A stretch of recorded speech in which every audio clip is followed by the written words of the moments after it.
You know, throughout our relationship, we've often surprised each other by finding out that we believe or don't believe something that goes against popular opinion or mainstream culture. One of those things that neither of us believe is that you have to learn to love yourself before you can love someone else. It's like this mythical place you're supposed to get to, where you work on yourself and you get to this perfect place where you love yourself, and then you're going to find someone else. And I just personally worked on myself for years. I never got to that mythical place.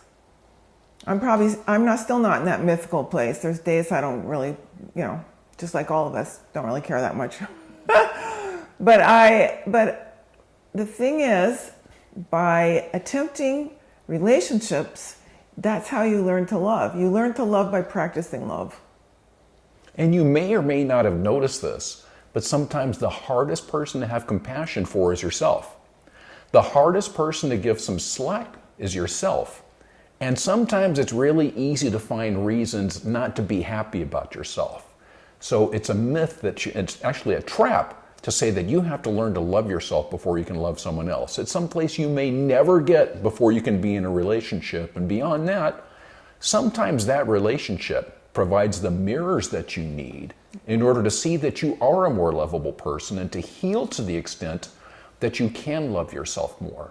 Exactly. So get in there with somebody who's also imperfect, and the two of you practice loving, and you'll make mistakes, and it'll be hard, and you get your edges knocked off. Someone once told me, you might have heard this, that everybody's like squares, and they have to get their edges knocked off to become circles to be in a relationship, which is kind of a metaphor I've not enjoyed, but found to be true.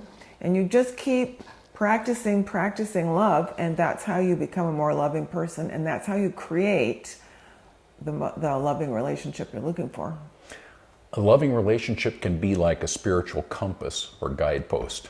And if you get into one, you might just find that you end up loving yourself maybe just a little bit more.